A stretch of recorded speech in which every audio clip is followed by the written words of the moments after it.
Gaku Kitada is a spineless nerd who got into an elite school on scholarship because of just how smart he is. Gaku has always had an interest in math right from his childhood. It's basically all he knows how to do, which is what made him the #1 pick. His school signed him up for the annual Math Olympiad exam, hoping he would easily be able to bag the trophy. But on the exam day, our boy chokes and literally ends up leaving his answer sheet blank. The next day, the principal and other members of the board confront him about this. Apparently, the school has always taken first place in the Math Olympiad since it was founded, but Gaku went and broke that streak, so the principal is really pissed off. Gaku just wanted to be a great modern-day mathematician, but now his dreams have been crushed. Now he spends most of his time working as a chef at the school cafeteria. He believes that even if he's able to get by with the scholarship money, he would still need to work part-time to support his dad. Otherwise, he would just be a burden. If there's no other complications, he should be graduating in about 6 months. His co-worker named Ayu hears his sob story and admits that it's kinda sad. She previously heard rumors of Gaku being the super smart guy in school, so she never expected to hear this kind of thing. As for herself, she's aspiring for a sports scholarship to the school and is still on the waiting list, so she's just working here to earn some allowance. That aside, she asks Gaku to tutor her dumb nephew since he's so smart, but he's not exactly cut out for teaching. He finds cooking to be an easy and effortless task, so much so that he can even zone out while cooking. While Gaku cooks, he accidentally squirts some ketchup on his face. Ayu panics and offers to wipe it off immediately, but Gaku himself isn't bothered in the slightest. He just continues to cook. Then at that moment, a light-haired guy in a hood walks into the cafeteria and spots the delicious meal Gaku just finished preparing. Gaku is done cooking, so he serves some to Ayu as her complimentary staff meal. She takes one look at it and her mouth starts to water. She's never seen a staff meal look this delicious before. She takes her first bite of it and her taste buds go on a roller coaster of adventure.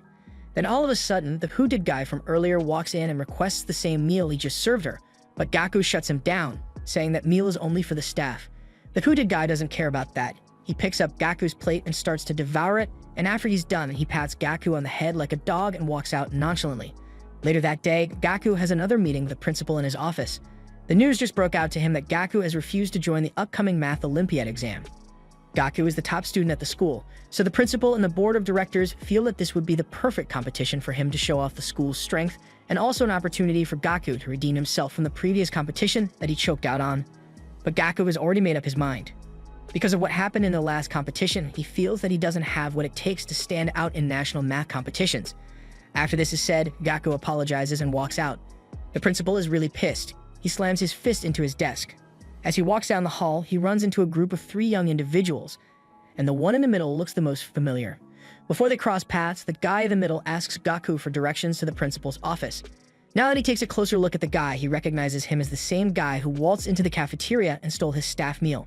He warns him not to try that again.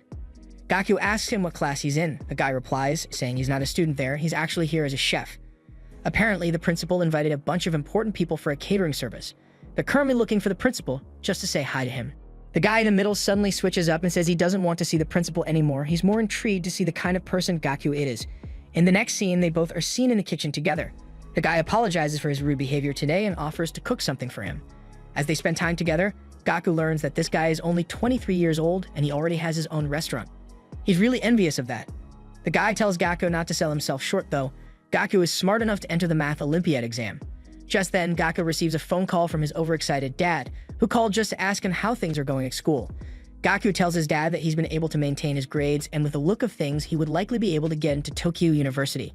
He promises his dad that he'll find a high-paying job eventually after he graduates, but his dad tells him not to worry about it. He wants Gaku to get a master's degree and study abroad. He'll find a way to pay for it. Gaku's dad knows just how much Gaku loved doing math as a kid. He believes it's his job as a parent to support his dream. The call ends and the light-haired guy places a bowl of Neapolitan right in Gaku's face. Gaku is surprised to see that the Neapolitan is already ready. But before he can dig in, the guy stops him and mentions that Gaku has really caught his attention of late, so he went as far as doing some research. All his classmates and teachers agree that he has lost his formidable aura ever since his incident at the exam. He looks Gaku dead in the eyes and tells him that he hasn't realized the amount of potential he has.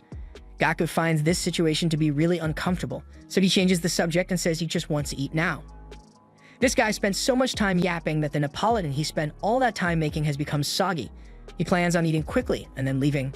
Gaku takes one bite of it, but at the moment it hits his taste buds, it takes him on a roller coaster of adventure. How on earth could soggy noodles taste this good? Gaku has to know how this was prepared, so he asks him how he did it. Just then, a call from Ayu interrupts and he immediately gets up to leave.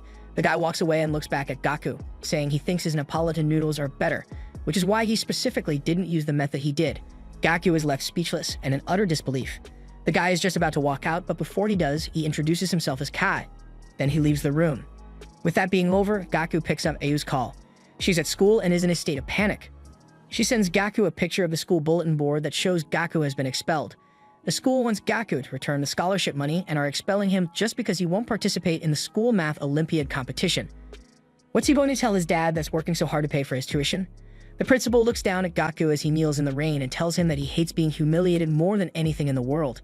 Him handing in a blank paper during the exam brought nothing but shame to their school. Not to mention they lost a lot of sponsorship donations because of what he did.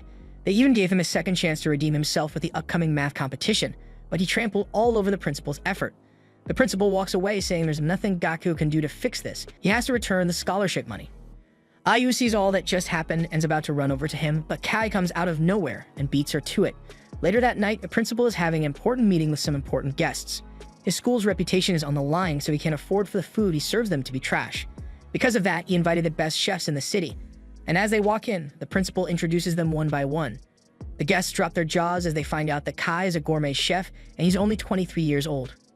Kai is also the owner of the infamous Chef K restaurant, which is a one-star restaurant in the city. The guests gasp as they hear this. The principal proceeds to glaze Kai unnecessarily, but the guests only get more and more impressed. Shortly after, the maid hands over the menu to the principal. He looks inside and is shocked to see that the main dish is Neapolitan noodles. The principal knows that's a very basic dish, but he still decides to trust Kai on his decision. In reality, Kai actually kidnapped Gaku and is currently forcing him to make a large batch of the noodles. Gaku can't handle this much tension, so he has a nervous breakdown. He feels he's a nobody that won't amount to anything.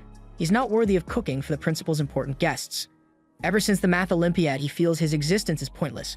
Aya sees that this is really getting to Gaku, so she suggests they go home, but Kai interrupts, saying that if he sits his ass down and makes some delicious Neapolitan noodles, he guarantees that it would be able to change his current situation for the better.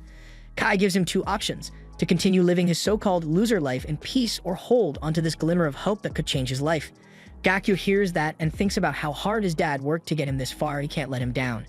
Gaku still feels double-minded about it, but he puts on the apron anyway and is willing to cook now. He starts the cooking process but doesn't feel confident at all.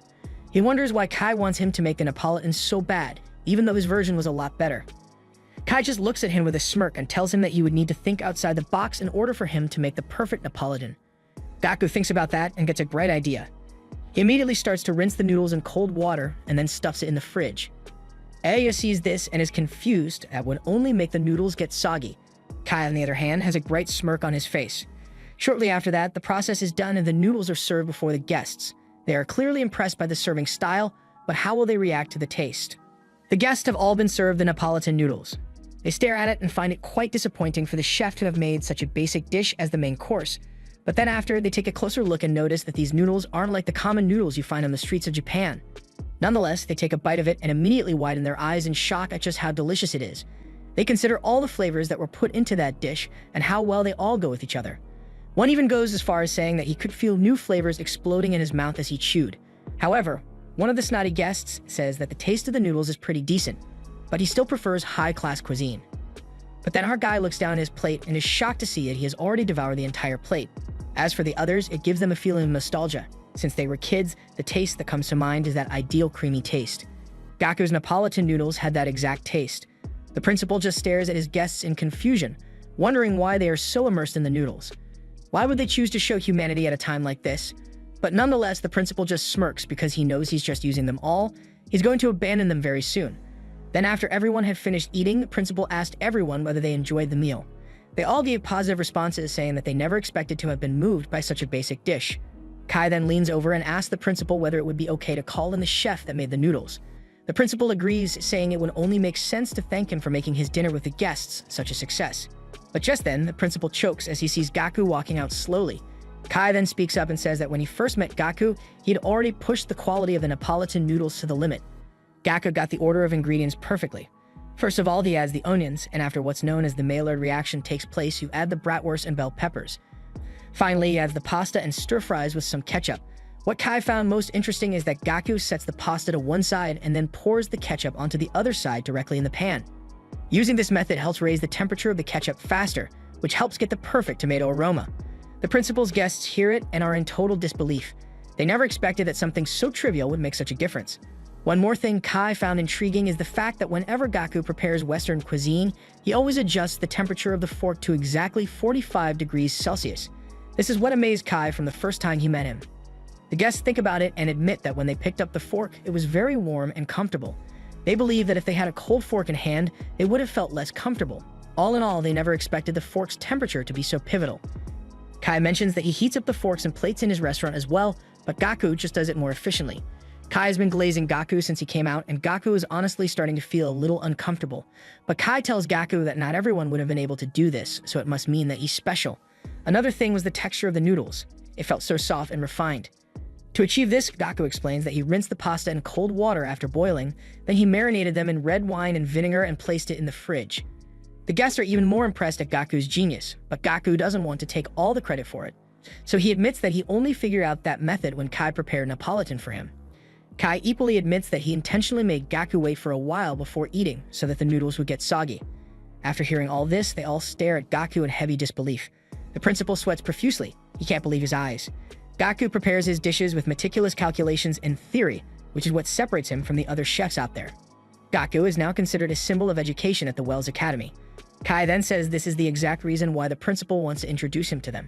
His guests hear this and immediately get excited. They start to praise the principal and even say they're going to increase the subsidy in school's funding just for Gaku's sake. The principal is still sweating profusely. He feels really embarrassed by this because it would mean he would be indebted to Gaku. Kai then leans over to the principal and informs him that his VIP guests are willing to support his academy as long as Gaku is in it. So if he refuses to praise him under these circumstances, things may take a wild turn. The principal has no choice but to submit. He bows and thanks Gaku for this opportunity, and just looking at the expression he has on his face, you can tell our guy hates every second of it. After this is done, Kai and his team walk away. Kai looks back at Gaku and assures him that his mathematical way of thinking is definitely meant for cooking, and if they are able to work together, they would be able to do things in the kitchen that have never been done before.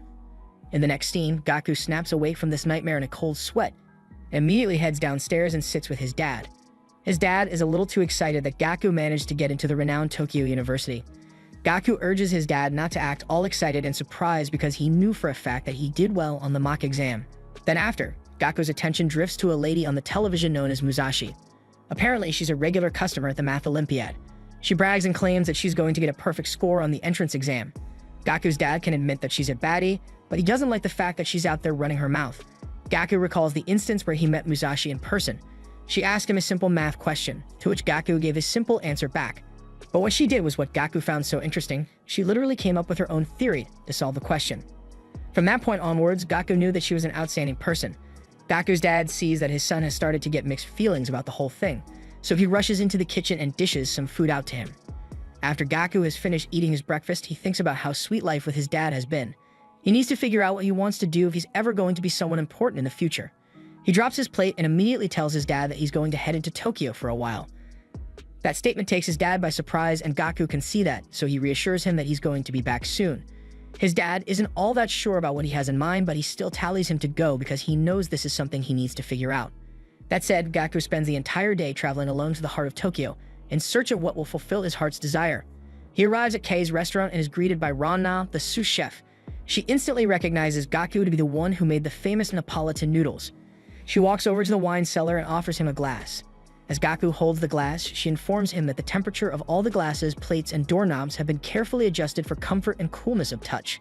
The main reason Ranna is being so friendly to Gaku is because Kai had already spoken really highly of him in the past. That's where she learned the importance of controlling the temperature. Ranna has never seen Kai compliment someone like that, so he automatically earned her respect that way. Ranna offers him a seat and says she wants to make a meal for him. Gaku thinks about it for a second and refuses. He knows the average spending cost in this restaurant is like 8,000 yen, and he ain't trying to go broke. But Ranna informs him that Kai specially asked her to cook a dish for him when he came and asked him what the principle of the dish was. Kei's orders were if Gaku can convince her with his theory, he should stay here and wait for him to come back. Otherwise, he should take his transportation fee and leave immediately. Ranna walks over to him and drops a plate that has really beautiful decoration. He's so shocked by the presentation that all he can do is stare. But before he can dig in, Ranna decides to be brutally honest and tells Gaku that it's going to be impossible for him to become a chef in this kind of restaurant. The culinary world is a really scary place, and she doesn't think that someone like him who isn't ambitious would be cut out for it. Then all of a sudden, Gaku interrupts her and politely asks her to stop yapping so he can actually taste the food now. He takes one bite of it and is taken on a flavor roller coaster. A few seconds later, he's easily able to deduce that the dish is mostly made of crab. He finds it really interesting that she combined pork and crab for this dish. As Gaku gives a detailed analysis, Ran-na can't help but stare at the fire he has in his eyes. Then Gaku does something that makes Ran-na gasp in shock. He asks for a pen and paper and begins to write math functions for the cooking process of this dish, and after a little while he drafts the perfect formula for the dish. Ran-na can't help but admit that all the deductions Gaku has made so far have all been correct. However, she decides to give him a final test and asks him what he thinks about the crab. And to her surprise, Gaku is easily able to predict that it was crab roe that was used. A light smile forms on her face. She has found the one. Just then, Kai walks out from the back room and commends Gaku because he was correct about every single part of the meal. He walks up to Gaku and gives him a pat on the back for becoming a rookie chef. Ran-na and her colleague just stare at each other in shock because they've never seen Kai in such a good mood with one of his chefs before. Gaku tells Kai that ever since the last time they saw each other, he couldn't stop thinking about the deal that he offered. The last time he was able to enjoy simple mathematics was when he was a kid, but now they can put his math to good use with cooking. It's really exhilarating for him. He also acknowledges that he never would have unlocked this side he never knew of without Ran-na's cooking, so he thanks her for that. Ran-na looks at him and is surprised he actually took time to appreciate his chef. Gaku isn't really sure whether he wants to be a chef or not. What he wants to know is the reason for this impulsive passion for cooking. Just then, one of the congressmen from the meeting earlier, named Weiichi, walks in reminding Gaku that he was one of the people that tried his amazing Neapolitan noodles and he's been his #1 fan since that day. Apparently, Weiichi became a sponsor of the restaurant because of Gaku, and today is his family member's birthday, so he promised to have Gaku cook specially for him. Kai looks to Gaku with a serious glare and tells him not to mess this up or else. Just then, Weiichi opens the door for his guest. Gaku looks towards the door and sees that it's Musashi, his old math Olympiad rival. It turns out that Musashi is the congressman's daughter. She recognizes him and is surprised to see him here of all places. Gaku lets Weiichi know that he met his daughter in the math Olympiad tournament, but they haven't seen each other since the spring training camp. Now that he thinks about it, Gaku realizes that it makes a lot of sense considering that they both have the same surname. Weiichi tells Musashi that Gaku is the amazing chef that impressed him with his Neapolitan noodles. Gaku hears that and starts to sweat, not knowing what to say, but Kai tells him not to be so modest all the time. He was the one that prepared those lovely noodles that day, so he should act like it. Still, Kai never expected such a coincidence of him and the customer being from the same math Olympiad training camp. Kai informs Musashi that Gaku makes his best dishes by using a mathematical way of thinking. Musashi hears that and gets shocked. She looks at our boy and asks him whether this means he's given up on becoming a mathematician. Her dad assumes that Musashi would be interested in food that's made in a mathematician way. However, she replies saying that ever since she was a child, she has always been interested in Gaku's mathematical way of thinking. The first time she met Gaku was at the Math Olympiad competition. One day, she gathered up the courage to walk up to him and ask a question. After getting to know him, she was so fascinated by the way he thinks mathematically. Back then, she claims Gaku was filled with unique problem-solving techniques. It looked like he was actually having fun while solving it. However, she doesn't have the interest in him anymore. When they both met again after a long time of being apart, she felt that his mathematical way of thinking had deteriorated to the point of utter boredom. With this, she believes that talking to Gaku from this point onwards would only have a negative effect on her intelligence. Moreover, she doesn't have the slightest interest in food, so she doesn't think there's any reason for her to stay here. She turns her back to leave. But before she can, Kai calls out to her and asks her why she claims to be such a great mathematician when she won't even try food made in a mathematical way of thinking. Gaku realizes that Kai is sticking up for him, so our boy turns that frown upside down and admits that her words did kind of hurt him a bit, but that's fine. His duty today is to cook for her and ensure that it's delicious. He asks her to think about it one last time about trying his food. She thinks about it for a second and finally agrees. Then she's seated with her dad and told that the food will be served to her in about 1 hour. Meanwhile, in the kitchen, Gaku is in a bit of a struggle choosing the ingredients to use for the meal. Although he was told he can use whatever he wants, the ingredients here are far too extravagant and he's not used to them. At the same time, Ran-na is at the front of the kitchen and is currently pissed off at Hoti the sous chef for always coming late to work. But Hoti defends himself, saying that he went to get the wine for the dish they're about to prepare. The fact that Gaku was totally ignored makes him realize that Ran-na was right about the kitchen being a battlefield. The vibe in there is so tense that he can't even ask why questions. But just then, something surprising happens. Kai offers to be Gaku's assistant. He believes that Gaku is still an amateur when it comes to preparing ingredients, but he still promises not to interfere with his ideas. Kai even says he wouldn't mind explaining the characteristics of the ingredients to him. He just wants to see him do his best. Gaku admits that would help him a lot. He plans on recreating Ran-na's cooking idea from earlier, so he asks Kai to tell him the umami value for each ingredient. Gaku gets surprised as he sees Kai start to write the value for each ingredient off head. Kai mentions that he just knows the approximate value for each of them. He has a general understanding of the other ingredients' characteristics that could easily be found on the internet. After he's done writing, he steps aside to show Gaku the board and says that the dish Ranna made consisted of 2 umami flavors, inosinic acid and glutamic acid. He further tells Gaku that if you combine these 2 ingredients, he's confident that he would be able to make a dish that surpasses Ranna's. Ranna hears that and has a rather confused look because Kai has left out a very important part. Kai looks back at her and urges her not to say a word. It's a simple test he's conducting on Gaku. But just like that, Gaku figures it out instantly and says that there's definitely more than 2 umami components. The staff hear that and are shocked as to how he came to realize that. To achieve the kind of synergy Ranna's dish had, there would need to be a 3rd umami component. That's his hypothesis. Meanwhile, Musashi peeks through the door to see how Gaku is faring in the kitchen. Kai congratulates Gaku because he just figured it out. Kai intentionally didn't mention the 3rd component because he wanted him to be able to think and come up with it on his own. If he didn't come to this conclusion, that would mean he was just copying Ranna's recipe, and in that case, he would have just told Gaku to get the hell out of there. After that said, Ranna pours some oyster stock in a serving plate for Gaku to taste.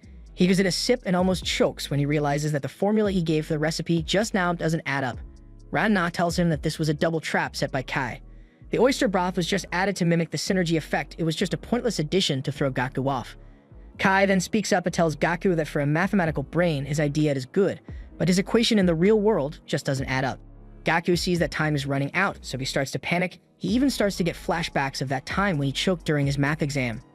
Musashi watches from a distance, and although she doesn't know much about cooking, she can see that Gaku is struggling, so she just walks out saying she's done here.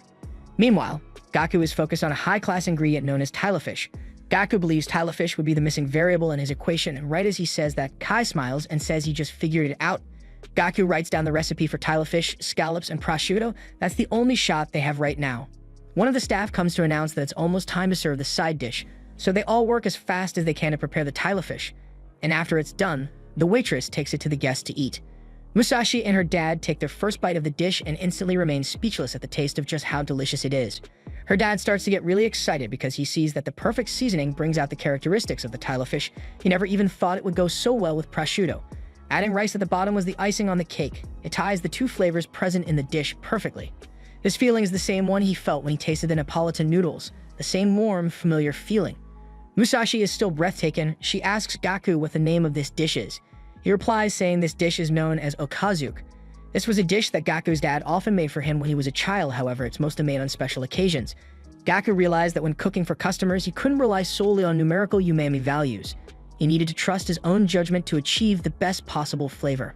Musashi hears this and actually agrees with Gaku, saying that sticking to laws and values while cooking would only make your process rigid. There needs to be some room for flexibility.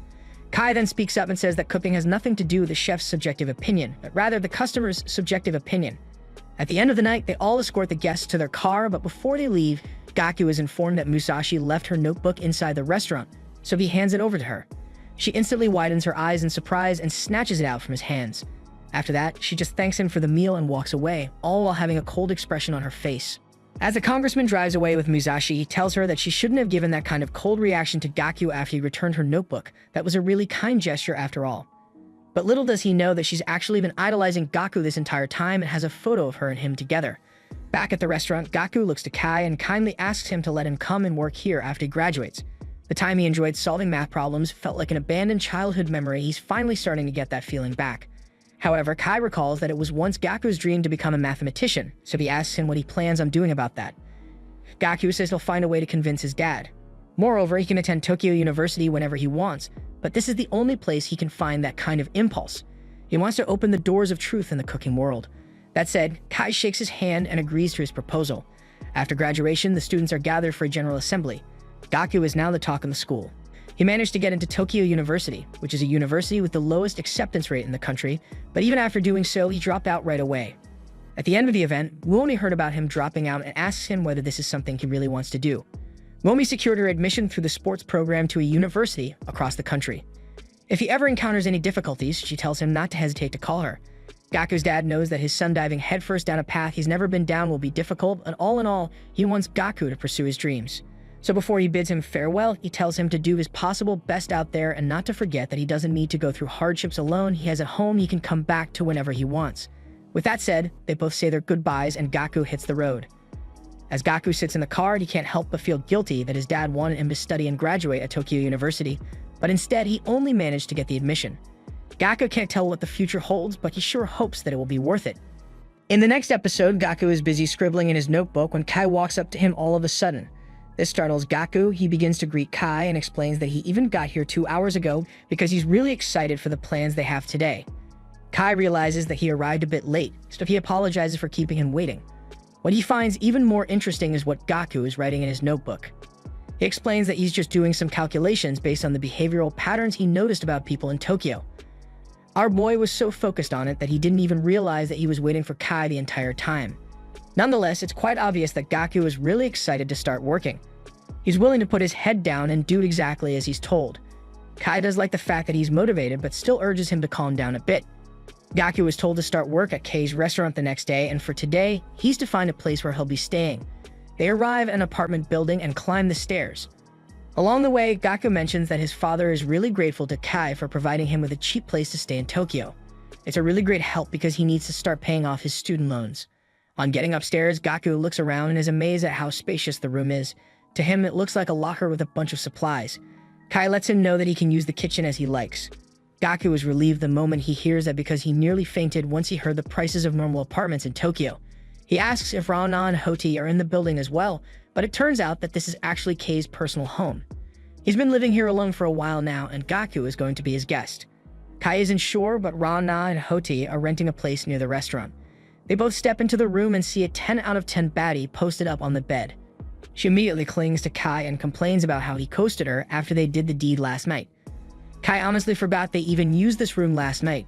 He plays the nonchalant card and tells her to get out of there because Gaku is going to be moving in.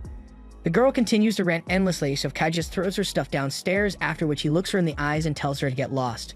Later that night, Kai takes it upon himself to personally cook for Gaku a bowl of Neapolitan noodles. After it's done and they both sit down, Gaku apologizes for having Kai cook for him when he's the one supposed to be doing the cooking. He doesn't want to be a burden, so he offers to at least be doing the chores around the house, but Kai tells him not to worry about it because Nene, the maid, already has it covered. Kai tells Gaku not to worry about cooking or housework. What he should be focused on this evening is thinking of how he can grow as a chef by analyzing this meal. He also adds that if he isn't able to come to an accurate conclusion, then he would basically be rendered useless to him, and he'll be fired immediately. Neapolitan noodles was the dish that brought him this far in the first place. Ever since they met and Kai tasted it, he got inspired and was able to add his own twist to his version of it.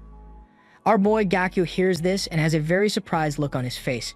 He lifts it on his fork and notices that it doesn't really have a dark red color. However, he can't smell the strong aroma of the tomatoes. He gives the noodles one taste and instantly starts to analyze it from the mathematical dimension. He believes the Neapolitan he made that was praised so much for is nothing compared to the masterpiece Kai just made. Gaku has no choice but to keep digging in. He needs to find an explanation as to why these noodles are so delicious. The secret ingredient is the lobster. When it goes into the mouth, Gaku claims that a very complicated math formula is generated. Gaku widens his eyes at the realization that even with his mathematical way of thinking, there's no way any of the recipes he's ever used would ever taste this good.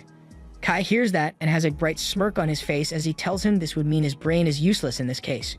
Kai always wanted him to open the door of truth with cooking, which is why he asked to become his right-hand man. The world of cuisine is unparalleled and unprecedented, therefore, if he doesn't pursue a sense of familiarity, there's no chance of him becoming a chef. His first task is to make meals for all the staff and make sure they're satisfied. Kai can't just let him start serving customers all willy-nilly. He'll need to learn the basics first.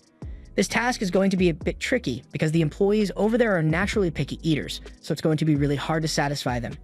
His mission is to get passing grade from everyone in the space of a week. Most of the people Kai has ever given this task usually end up failing him.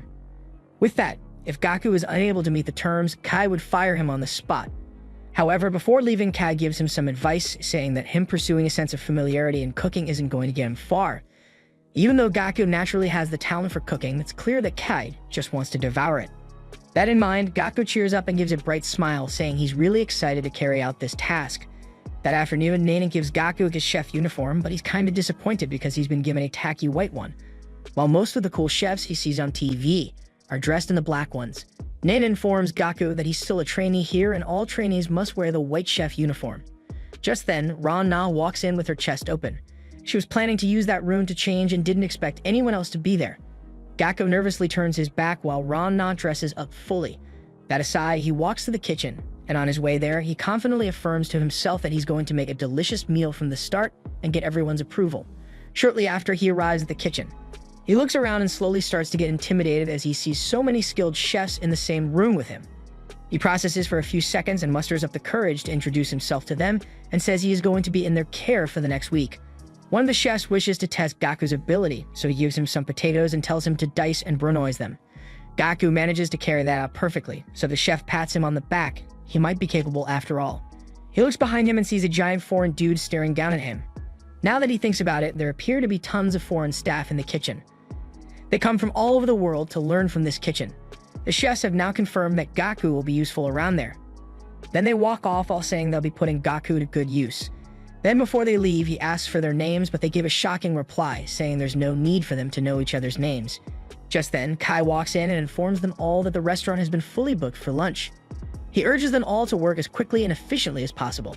Gaku watches as the chefs work at high speed in unison and is taken by surprise. The chef who praised him earlier ended up throwing his potato slices in the trash because he didn't cut them all at even sizes.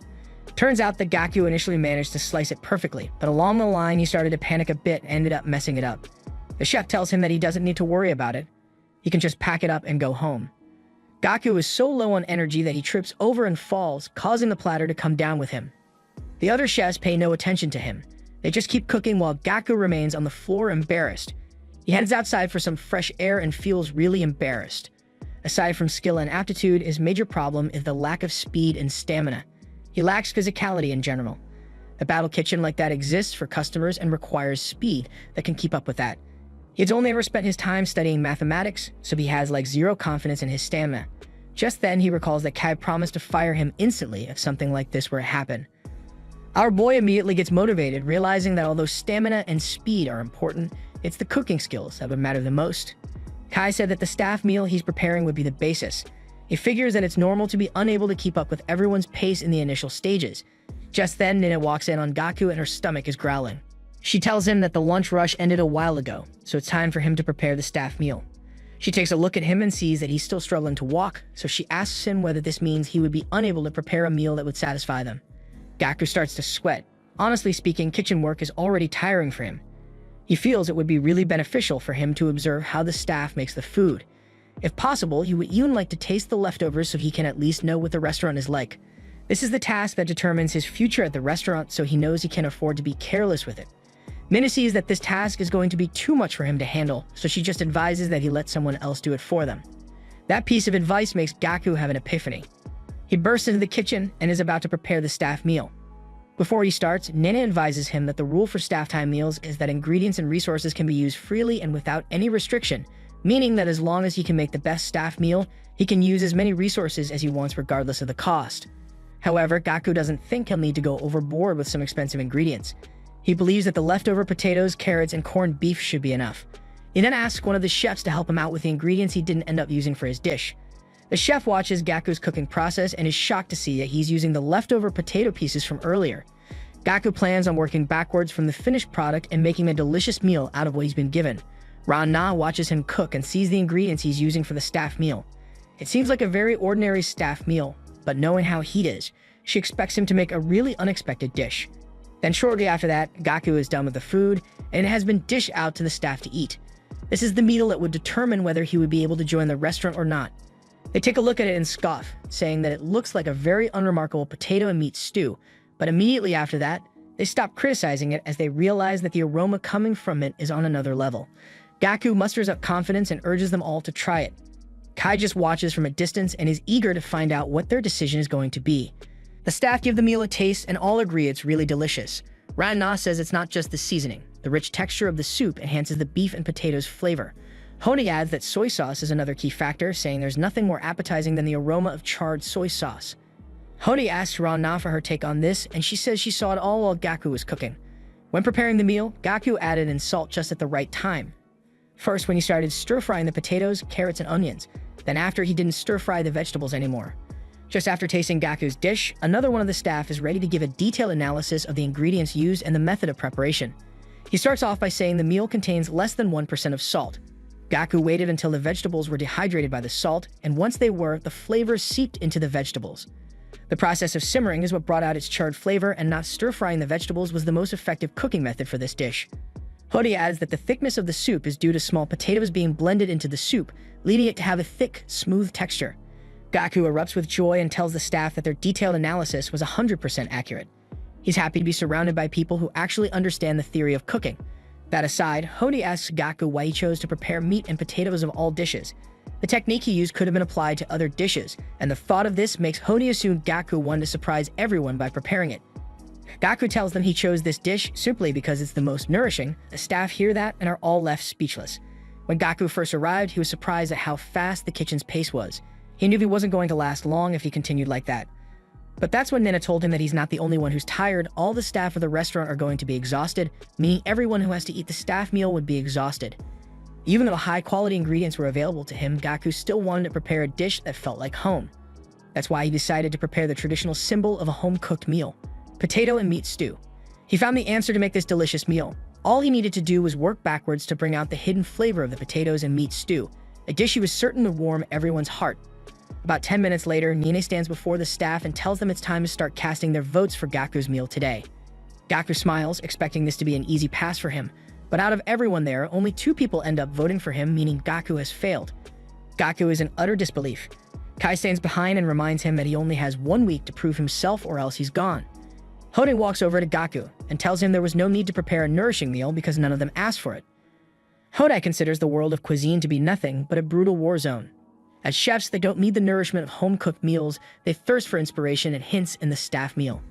Hori feels Gaku's style of cooking will never be useful on the front lines of the cuisine world, so he says Gaku will never be cut out for being a chef. Before he leaves, Gaku calls out to him and admits that his dish doesn't have what he's looking for, but everyone said it was delicious. He believes it should be fine as long as the food is delicious.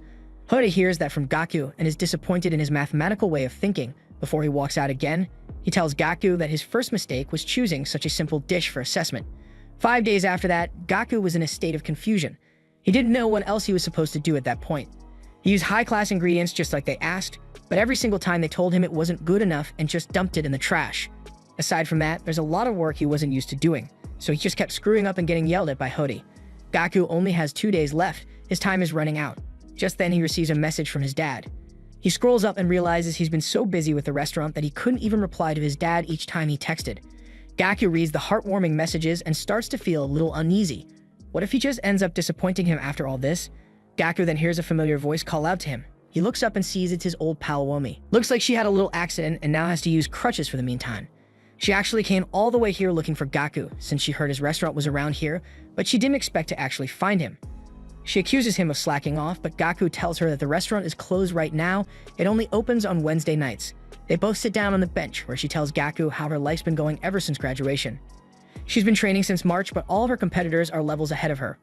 Right from day one, she felt hopeless due to the difference in their abilities. But swimming is the only thing she's good at, so she kept on practicing until her body couldn't keep up. She ended up tearing her meniscus badly. She should be back in action after 2 months of healing, but in the meantime, she has to use those crutches to move around. That aside, Womi had a feeling she might run into Gaku, so she packed lunch for him ahead of time. With her injury, she literally had nothing better to do, so she started cooking.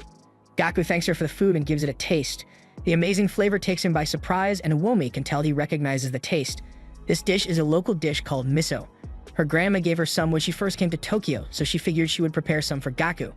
Gaku feels so reassured by the taste of the food. Womi feels reassured as well because this is a taste she's been used to ever since she was born. But Womi just starts to cry all of a sudden as she gets flashbacks of her past. At first, Gaku is baffled, but later realizes as he gets a flashback of his dad. He grabs Womi and looks her in the eyes. Womi instantly gets shy because she thinks Gaku is going in for a kiss. But instead, he just asks her why she's crying.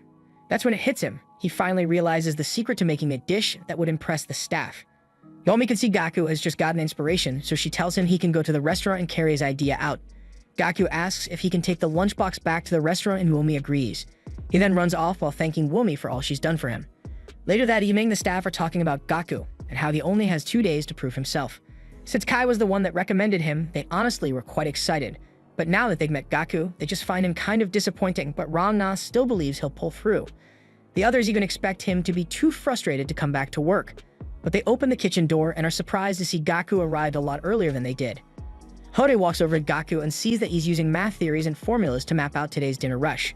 As usual, the restaurant is fully booked, so the staff begin to work at maximum pace. Heifer and the others are quick to notice that Gaku isn't as sluggish around the kitchen as he was before. He's a lot faster and more efficient with his tasks. Hode takes a look in Gaku's notebook and sees that his mathematical model is what's helping him move around so freely. At this point, Gaku realizes on the first day he was surprised at everyone's fast pace in the kitchen.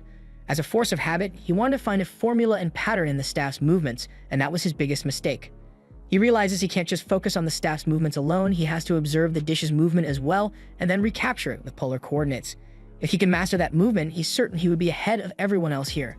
Hode sees how swift his movements are and can't believe his eyes.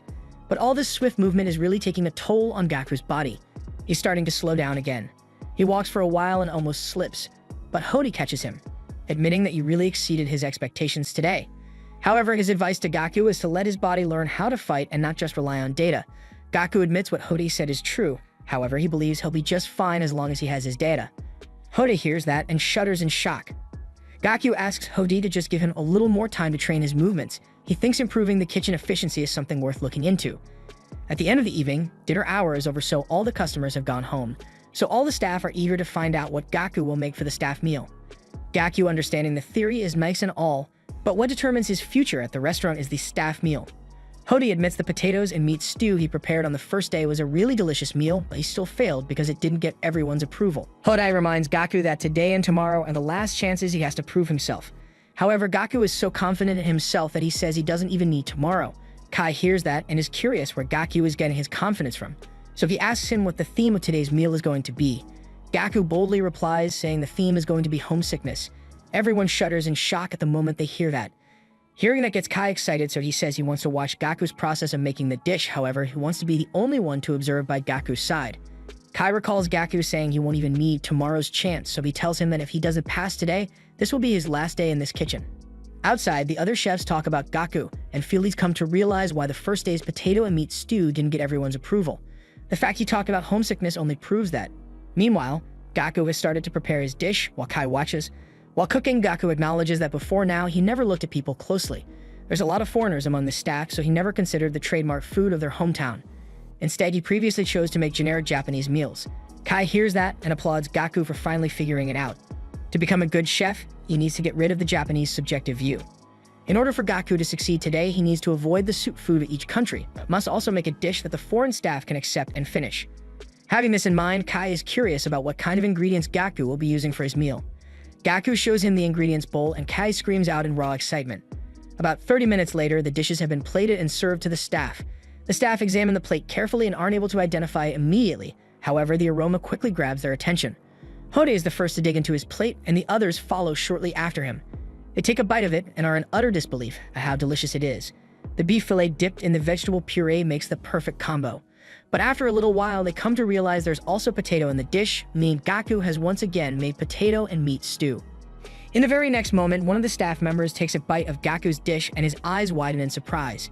Even though it is nothing more than a simple potato and meat stew, the taste still suits his palate perfectly, even as a Chinese man who has used his own country's flavors.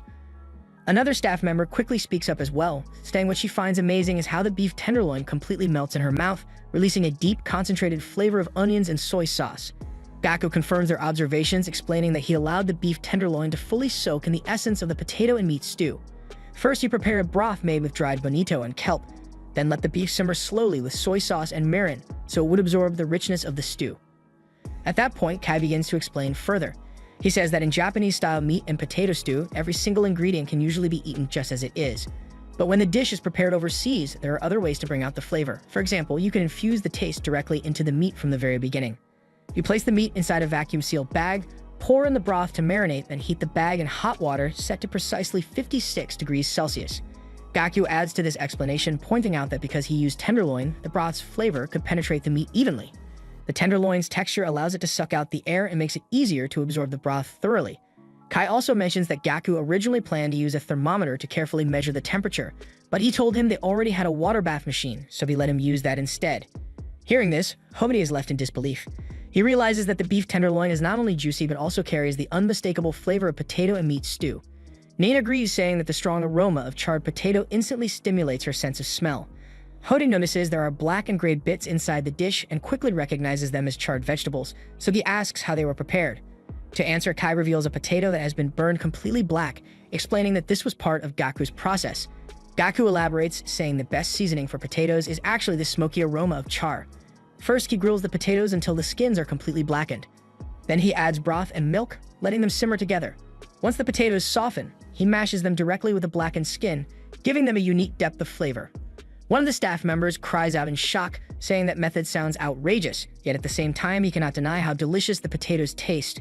Kai then explains that most ordinary chefs, when cooking for foreigners, would try to prepare something close to each country's local flavor.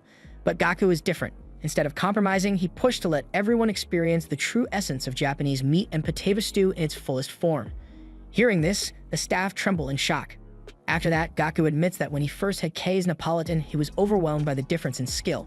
He couldn't understand it at first. The Neapolitan Kai, once served to the chairman and his guests, had been crafted to recreate the nostalgic taste they remembered fondly from childhood, which was why it impressed them so deeply. It drew out personal memories. But the Neapolitan Kai served Gaku later on was different. That one had nothing to do with nostalgia at all. It was simply a universally delicious dish that anyone, anywhere in the world, could find appealing. Gaku continues, saying that potato and meat stew should not rely only on nostalgia either. If there is a method of cooking that can truly maximize its potential, then it could very well become a dish worthy of being recognized on the world stage. He believes potato and meat stew have that level of power, and that is why he wants it to be the key to victory. His true aim was to show a foreigner how incredible Japanese potato and meat stew can taste. Hearing this, Hody and the other staff members are left speechless. But then in the next moment, the mood shifts unexpectedly. The staff suddenly say they aren't actually impressed at all, telling him that he got it completely wrong and used the wrong combination of flavors. Gaku is stunned and cannot believe what he is hearing, his face showing utter disbelief. But right after that, all of the staff burst out laughing together, revealing that they were only playing a prank on him. With the joke revealed, the staff finally decide to share their names, introducing themselves one by one. Afterwards, Hody walks up to Gaku personally, hands him an official staff jacket, and thanks him sincerely for letting him taste the very best potato and meat stew he has ever had. The rest of the staff join in, congratulating him warmly. Meanwhile, Kai quietly watches Gaku, feeling proud. In the beginning, Gaku had relied only on his mathematical way of thinking, but now he has grown and learned how to study people deeply, paying attention to their behavior and feelings. This skill is called anthropology. Kai remembers a chef named Yona who once earned 3 Michelin stars. Like Gaku, Yona also had a background in mathematics, but his notebook didn't just contain recipes. It also held detailed studies about how human taste evolved, along with sketches of natural ingredients. In order to create the ideal dish, he studied every kind of knowledge available.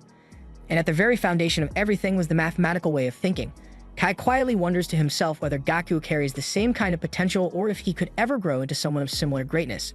The next day, Gaku decides to visit Womi's house. He brings her a homemade meal as a thank you gift for the advice she had given him earlier.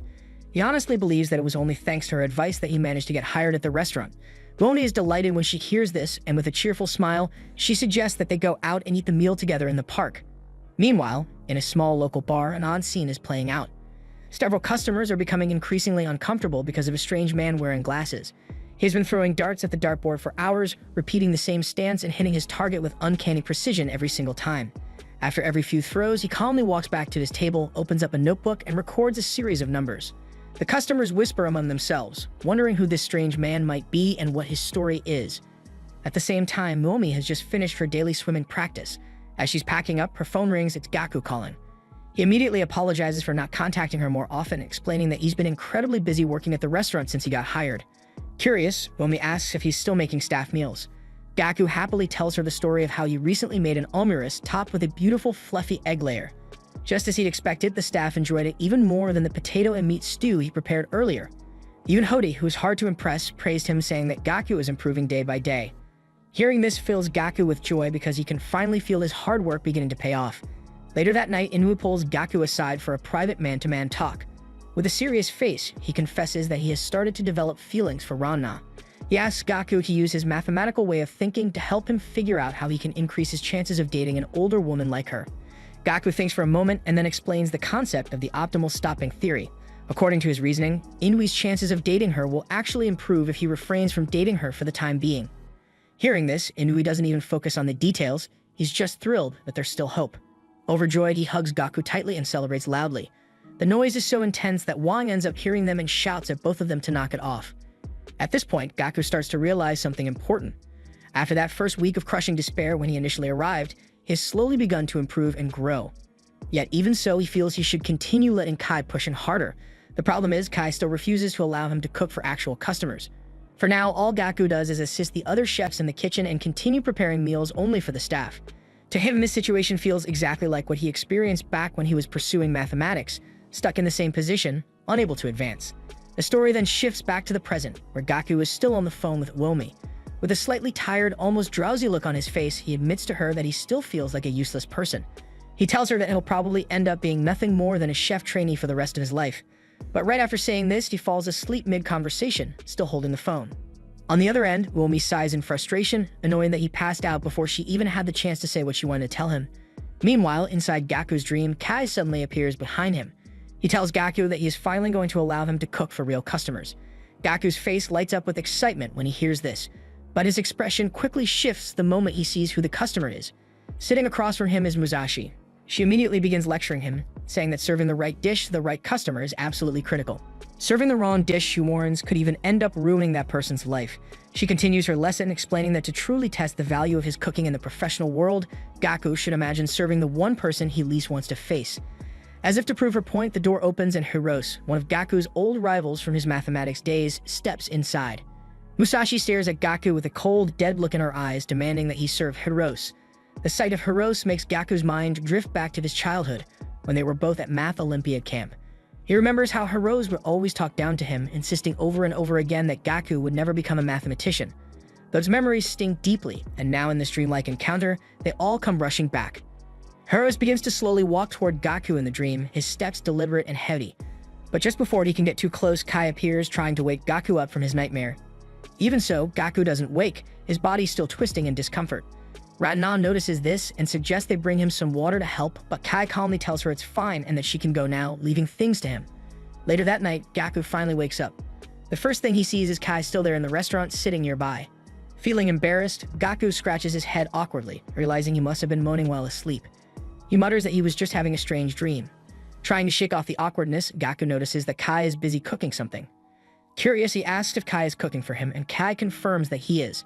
A few minutes later, Kai sets down a steaming plate of eggs over rice in front of him. The moment Gaku sees it, he immediately recognizes that it's based on the staff meal he himself had prepared earlier that day. He takes a bite, and instantly his eyes widen in shock at how delicious it is. The difference is overwhelming. Kai explains that there are two main ways he elevated the dish compared to the one Gaku had made. The first is the aroma. While preparing the meal, Kai added finely shaved white truffles, which release an intoxicating scent that completely transforms the experience. The second is the texture. Kai explains that the perfect mouthfeel is achieved when the rice and eggs blend seamlessly together into one smooth bite. Gaku eats several more mouthfuls and realizes without a doubt that this meal is on a completely different level from his own attempt. White truffles, Kai points out, are one of the key ingredients here. He has noticed that Gaku rarely uses them or any other high-quality ingredients for that matter. So he asks if that choice comes from Gaku's personality, or his way of thinking. Kai then tells him something important. If he truly wants to consistently make food that is delicious, he needs to be ready to use any ingredient available to him, no matter how rare, expensive, or unfamiliar. Nothing should be off-limits. Then with a sudden mischievous spark, Kai leans closer and asks Gaku, half joking but half serious, who exactly he keeps dreaming about that makes him moan in his sleep. Gaku quickly denies any strange meaning behind it, insisting that it's not what Kai is thinking. He explains that his dream was about someone else, his rival, a man named Hirose. Back when Gaku was a child, his greatest wish was to become a mathematician and challenge the world of truth through numbers. But the person who shattered that dream was none other than Hirose. Gaku remembers the Math Olympiad he failed to advance in. At that very same competition, Hirose not only came in first place, but later went on to win the gold medal as Japan's official representative. Kai listens, but he doesn't quite understand the full weight of what Gaku is saying, so he cuts him off and tells him to just get straight to the point already. Taking a deep breath, Gaku explains further. Back in those days, Hirose and Musashi would often study mathematics together, talking late into the night and discussing theories endlessly. But starting from junior high, Hirose began to stand out more and more. He grew so far ahead that even holding a conversation with him became uncomfortable. It felt less like talking to a friend and more like facing a perfect reflection of the self Gaku wished he could be. Compared to Hirose, Gaku says with bitterness he felt like nothing more than a fragile collection of weaknesses, standing in the shadow of someone who embodied everything he lacked. After finishing his story, Gaku looks at Kai and suddenly asks if he has any friends like that, friends who are rivals yet still close in some way. Gaku admits he wouldn't really know, since Kai almost never talks about himself or his own past. The question makes Kai pause and reflect. For the first time, his mind drifts back to his youth. After a moment, he tells Gaku that he once thought he had those kinds of friends too, but he explains bluntly that he defeated them a long time ago, and that is precisely why he stands where he is today. Kai then walks directly up to Gaku and lays things out plainly. The reason he has never let Gaku serve food to customers, he says, is because mathematics is Gaku's only real weapon, and yet he still hasn't truly mastered it. If Gaku cannot overcome that weakness, Kai says firmly he will never allow him to stand in front of customers. He explains that he knows Gaku's type well, someone who only truly shines when standing on the stage directly facing others. For that reason, Kai believes the best training method for him is to cook for someone he is genuinely afraid of. However, he adds coldly he cannot simply invite people over just to benefit Gaku alone. In response, Gaku finally reveals the truth. The person he fears most is none other than Echitero Hirose. At the sound of that name, Kai visibly shudders, his expression shifting in shock. Almost immediately, he presses Gaku for more details and asks if this Hirose has won any awards recently. Gaku thinks about it and suddenly remembers, yes, Hirose has just received the prestigious Masami Kusanos Award. Upon hearing that, Kai quickly pulls out a newspaper and shoves it into Gaku's hands. He points to the headline and explains that their restaurant has actually been requested to provide catering for the very same award ceremony. Kai's eyes glimmer with intensity as he leans in close to Gaku, a wild look spreading across his face. He tells him that this means both he and his rival Hirose will be at the same venue. With complete certainty, Kai declares that this cannot be coincidence. It has to be fate. He tells Gaku that on that day, he is going to be the one serving the food. Meanwhile, far away, Musashi receives a phone call. On the other end is Hirose himself asking her about Gaku and what he has been doing lately. With a casual tone, Hirose suggests that both she and Gaku should come to Princeton, just like he did. But Musashi immediately shuts him down, explaining that her father would never allow it and that Gaku could never afford to study abroad in the first place. Still, something catches her attention, the background noise. It sounds loud, almost like a crowd. So she asks Hirose where he is and what's going on. He laughs and tells her it's nothing unusual. There are a lot of Japanese students at Princeton, and right now they're all just hanging out together at a bar. Then he casually mentions that he'll be returning to Japan soon. When he does, he suggests they should go and see Gaku together. But Musashi responds differently. She tells him that while Gaku might actually want to see him again, she herself isn't so sure. Hirose, however, simply replies with confidence. He insists that the meeting between him, Musashi, and Gaku is inevitable. In his mind, the three of them were brought together by fate, and it is their shared destiny to one day unlock the truths of the universe side by side. The day of the Mathematics Award ceremony finally arrives. Gaku approaches Hirose to congratulate him on winning the award, and Hirose looks genuinely happy to see Gaku there. Hirose admits he's a little surprised that Gaku chose the path of becoming a chef, but Gaku quickly explains that he's still only a trainee. Hirose then says that when he heard Gaku was in charge of catering the event, he got excited right away because he thought Gaku would be the perfect person for the job. With a confident look, Gaku tells Hirose that since he's the one preparing the food, he made a dish that only he could create. But when he lifts the cover of the tray, everyone is shocked and disappointed to see the plate is completely empty. Gaku stares in disbelief, realizing that a dish only he could make doesn't actually exist. Hirose walks over and gives him a look of disappointment, while Kai and Min also leave the room looking let down. At that moment, Gaku suddenly wakes up in his bed, realizing it was nothing more than a bad dream. Meanwhile, on campus, Musashi is walking when a few students call out to her, asking if she wants to join them for lunch. She ignores them and later finds a quiet spot to eat her sandwich alone. Just as she's about to take a bite, she looks to the side and is surprised to see Gaku sitting there. They end up sitting together and Gaku tells her that he's been assigned to serve a dish at Hirose's award ceremony. Musashi assumes this must feel like torture for Gaku, leaving the path of mathematics only to stand in a chef's uniform, serving food to someone like Hirose, a celebrated mathematician. She tells him that if he's going to handle this, he'll need a strong resistance to pressure. Hearing that, Gaku chuckles and tells Musashi she's still as straightforward as always. He admits that he's been having constant nightmares about the award ceremony, but the one he had today was especially frightening, because while he was in the dream, he realized it was a nightmare. He explains that in it, Hirose was happily talking with him who had become a chef, but deep down he knew that could never happen. The reason Hirose ever lost track of time chatting with him before was because the three of them were working so hard on mathematics together. Gaku figures it would be impossible for Hirose to enjoy a conversation with him, knowing that he abandoned mathematics to pursue cooking. That's how he instantly realized it was a dream. Musashi tells him to see it in a positive light. Since Hirose isn't interested in him, he should focus on cooking for real customers instead. But Gaku replies that the dream's aftermath still felt too real. Even though he gave up on mathematics to chase cooking, in the dream he still couldn't create anything. And the last person he wanted to see that weakness was Hirose. Hearing this, Musashi comments that Gaku has become far too timid lately, and she can't stand seeing him this way. She asks him why he even came all the way to complain about this to her. Gaku replies that he honestly doesn't know, but she's the only person he feels he can talk to about this, the only one who would really understand. Noticing that Gaku doesn't have any food with him, Musashi offers him part of her sandwich. But Gaku quickly says it would be rude to come see her empty-handed and pulls out a sandwich of his own. He tells her it's actually for her, and that it's even still warm because he kept it in an insulated box. They both exchange sandwiches, and Musashi takes a closer look at the one Gaku gave her. She's surprised to see that it's deep-fried. The moment she takes a bite, her eyes widen in shock at how delicious it is. She notices how many flavors are packed inside, describing it as a mystery box. You never know what's inside until you bite into it. Gaku explains that he created this sandwich because he wants his customers to always look forward to the surprise of the next dish. He goes into detail about how the sandwich is made, and as Musashi listens, she can't help but notice something familiar. The expression on his face while explaining reminds her of the same happy look he had when they were kids. She begins telling Gaku that before meeting him in Hirose, she could only immerse herself in mathematics alone. Back then, nobody around her understood how beautiful and exciting mathematics was. No matter how passionately she explained it, everyone dismissed it as boring and walked away. The more she devoted herself to mathematics, the more isolated she became from the other kids. She knew this even as a child and convinced herself that solitude would only make her better at math. But everything changed when she first met Gaku. When Musashi met him, he became her first motivation to pursue mathematics with passion. She saw him as someone who could enjoy math wholeheartedly. Through him, she realized she didn't have to keep her distance from people in the world around her. Doing so would only lessen her love for mathematics. She says she once thought Gaku was invincible when he was enjoying math. But with a teasing smile, she adds that all of that is in the past and now she's far better than him. Setting her words aside, Gaku admits that Hirose's abilities keep growing stronger and his very existence bothers him. In the past, Gaku used to enjoy mathematics purely for fun. But once he started competing with Hirose, his focus shifted.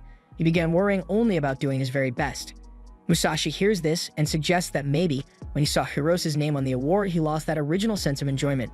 In response, Gaku tells her that he was reminded of that enjoyment when he served her the pan-fried tilapia fish back then. Realizing this, he suddenly stands up, takes Musashi's hands, and thanks her sincerely for having this talk with him. Musashi starts to blush, but the moment is cut short when Gaku's phone rings. He picks it up and sees Wumi calling. Musashi notices right away and glares coldly, annoyed to see another girl's name pop up on his phone. Wumi cheerfully tells Gaku that she just broke her personal training record today. To celebrate, and since she's in a good mood, she offers to make him dinner. Musashi overhears everything and jealousy instantly kicks in. She quickly finishes her sandwich, smacks Gaku on the head, and runs off.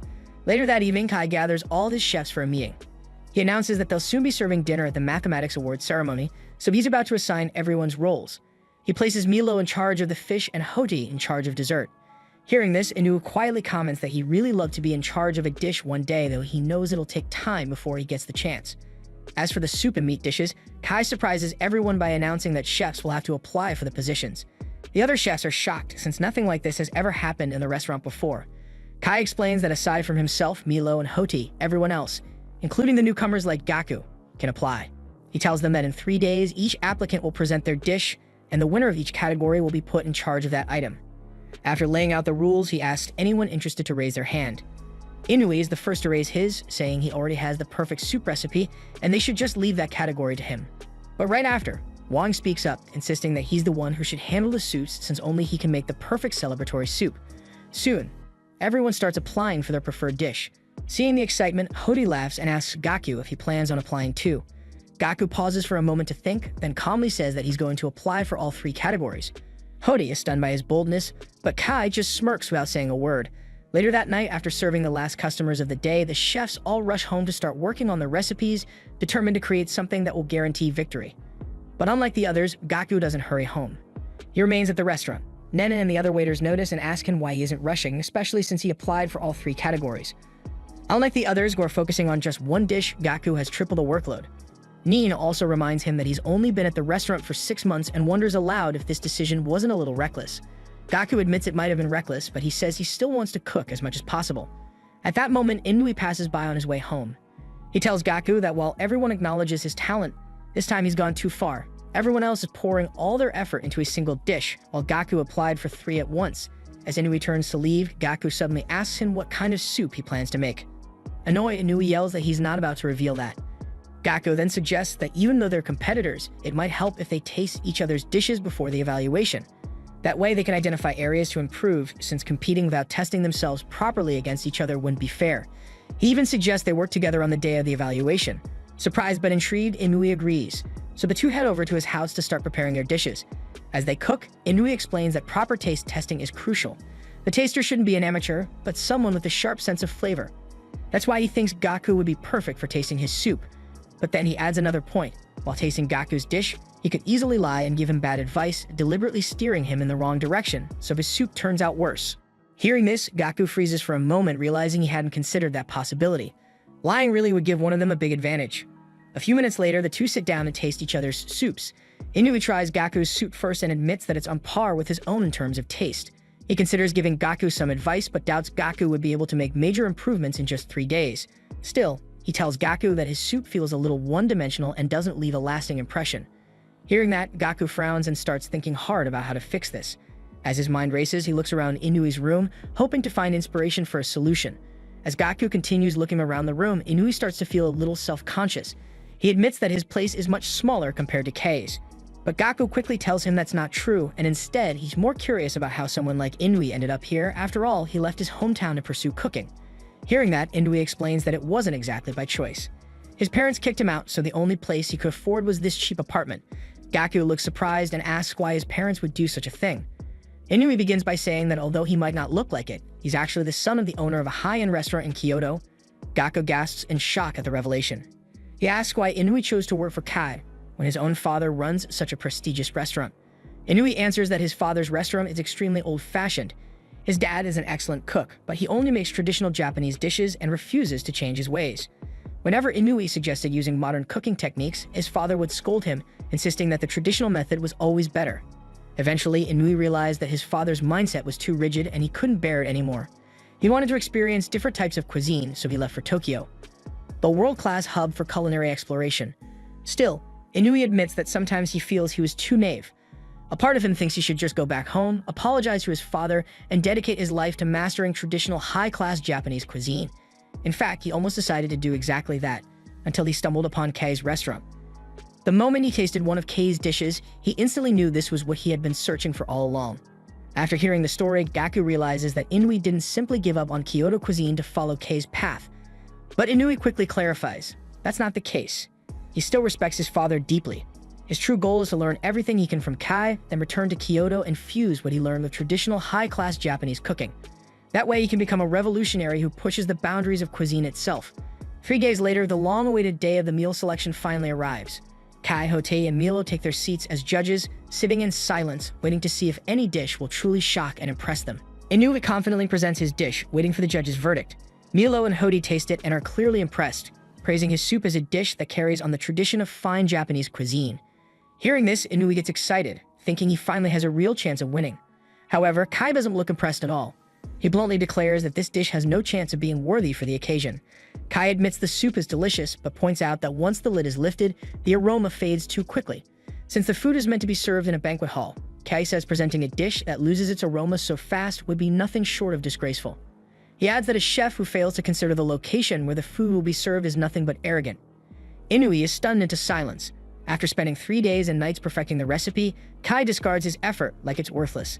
Taking a sip of wine, Kai tells him he has once again lost his chance so easily. Meanwhile, Gakko is in the kitchen preparing his own dish when he overhears that Kai rejected Inui's soup.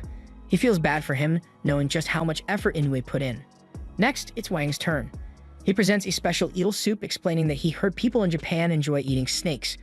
Wang is known as a complicated man, having left Hong Kong just to study cooking in Japan. Hotei tastes the soup and is amazed at how perfectly Wang prepared the eel, praising him for pulling off something few chefs could manage. Milo agrees, saying he has no complaints about the dish. Hearing the praise, Wang explains that snake soup is a treasured delicacy in his hometown, so this is the dish he can cook most perfectly. Kai also approves, saying he has nothing to criticize and commends Wang's effort. Inui, who had spent time with Wang, notices that Wang only shows emotion when speaking about his hometown, Hong Kong. Though his family was not wealthy, Wang was always proud of them. Inui recalls a time when he had lunch with Wang, where Wang mentioned that while Hong Kong was once known for its rich culinary tradition, these days few people keep up with it, and the flavors of the past are slowly fading away. Wang also remembers a close friend from culinary school who went his own way, someone he hasn't seen since. back when Wang was still a trainee in a Chinese restaurant Kai once visited by chance. After tasting Wang's food, Kai was so impressed that he encouraged him to come to Japan and showcase his skills. As Gaku continues working on his dish, he realizes that even though Wang acts cold and distant, he too has his own story, just like everyone else. When Wang returns from the judges with glowing reviews, the others congratulate him. But to everyone's surprise, he walks up to Gaku, his star rival in the soup category. It's ironic since Gaku entered every category but hasn't served a single dish yet. Next, Pena steps forward to present his dish. His story begins in France, where he first encountered Kei's cooking. While sightseeing in Lyon, he happened to dine at a restaurant where Kai was working as a sous chef. At first, Pena scoffed at the idea of a Japanese chef being allowed to cook French cuisine, assuming the restaurant must be second-rate. But after tasting Kei's dish, he was left completely speechless. Back then, even though Kai could tell that Pena was looking down on him for serving Japanese food in a French restaurant, he deliberately made sure to serve a dish that captured Pena's taste buds. After tasting Kei's cooking, Pena developed a sudden curiosity about Japan, which is what led him to travel all the way there to learn from Kai and study Japanese cuisine. When Milo tastes Pena's dish, he praises it, saying the way all the flavors come together in harmony is truly delicious. Hearing the compliment, Pena lights up with excitement and starts explaining the details of the dish. But that excitement quickly fades when he notices that Kai shows no sign of being impressed. Once Pena's dish is judged, Nene walks in and asks who's going up next.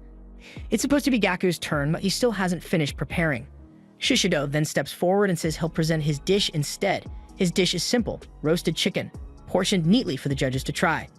Hori is impressed, saying that roasting a whole chicken while keeping all its flavor requires great skill. Kai also praises it, saying roasted chicken is a perfect dish for a celebratory event. He explains that carving a whole chicken in front of the guests would liven up the atmosphere, so he commends Shishido for making such a thoughtful choice. Shishido bows to Kai, saying it's all thanks to his training. Shishido's backstory is unusual. He's just as skilled as Hoti and Milo, but he chooses not to go independent. It's not that he can't, it's that he doesn't want to. He prefers to work under Kai for the rest of his life. He's more of a blind follower than anything else, and when asked about his past with Kai, he refuses to share details with anyone. Meanwhile, while Gaku continues preparing his dish, Ran-Na is working on hers as well. Gaku asks her why she's working at Kei's restaurant, but Ran-Na dodges the question, saying she doesn't want to answer while she's in the middle of plating. That's when Nene butts in and reveals to Gaku that Ran-Na is the daughter of the man who owned the restaurant before Kai took it over. Ran-Na freezes, dropping her plating tool as she realizes Nina is about to expose her. The truth is, Ran-Na's father managed the restaurant very poorly. Around that time, Kai had just returned to Japan, and since he liked the location, he bought the place. Back then, Ran-Na was only working part-time at the restaurant, but Kai noticed her raw talent in cooking and let her stay on. Hearing this story, Gaku concludes that Kai must have really liked her to allow her to keep working there. At that, Ran-Na shoots in a cold glare and asks if this is his attempt to mess with her during a competition. She corners him against the wall, telling him he has no idea how hard she's worked, and now here he is trying to win by playing mind games. Gaku quickly denies it, saying that's not his intention. He explains that while he was half asleep once, he remembered seeing her with Kai in her nightwear. Hearing that, Ran-Na turns away with a deep red blush across her face. Gaku goes on, saying that if the reason she works at her father's old restaurant is to learn from Kai and gain experience, then that's a great reason. He also adds that he's grateful to finally understand why everyone here is so devoted to the restaurant. Ran-Na glares at him with disdain, asking what's so great about that. She reminds him that when they first met, she told him he lacked ambition and wasn't cut out to be a chef, and to this day, she still stands by that statement. She points out that he entered more categories than anyone else, and he's the only one who doesn't look nervous. Because of that, she assumes he isn't taking the competition seriously, but Gaku tells her things are different now. He isn't nervous anymore because he's gained real confidence. Ran-Na hears that and is stunned. It's finally time for Gaku to serve his dish. As he steps in front of the judges, Hori leans forward with eager anticipation, especially curious to see what Gaku will present, since despite being a rookie, he was the only contestant bold enough to enter all three categories.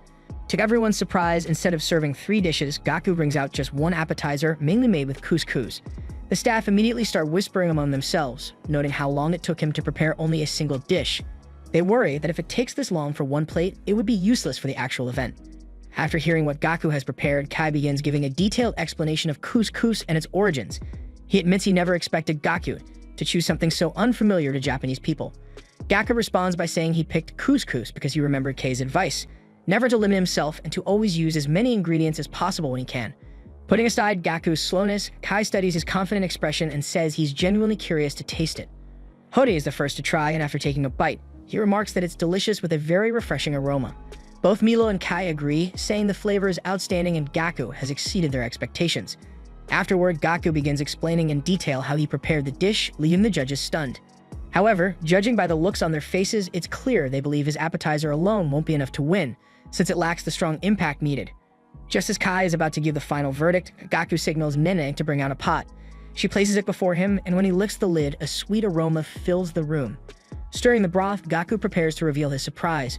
Hori asks what's inside, but before answering, Gaku explains that he intentionally waited until the judges had eaten 2/3 of their appetizer. Hearing this, Kai and the others are shocked. Gaku then reveals that the pot contains a head broth made from the same ingredients used in the appetizer. He pours it directly over the leftover couscous and announces that this is his soup dish. The entire restaurant gasps in surprise.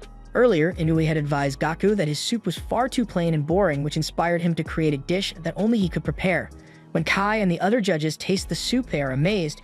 It surpasses the appetizer in flavor. Kai even awards him extra points for the idea of pouring the broth right in front of the guests, calling it a clever presentation. Gaku explains that he got the idea after watching Shishido think about how to entertain the guests, which made him decide to add a playful twist to his own dishes. At this point, Hodai realizes Gaku was slow in the kitchen because he was busy combining 2 dishes into one, and he can't help but feel impressed. Milo notices that Gaku has one more tray left, so he asks about it. Gaku opens it to reveal a platter of hot pork cutlets. After he explains the cooking method, the judges are once again surprised.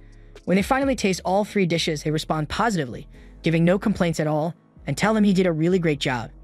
Gaku explains that his inspiration came from Musashi, who told him the meal he prepared once felt like a mystery box. You never know what's coming next. That idea drove him to put on today's performance. Everyone smiles brightly at him, clearly impressed with the creativity and effort he showed.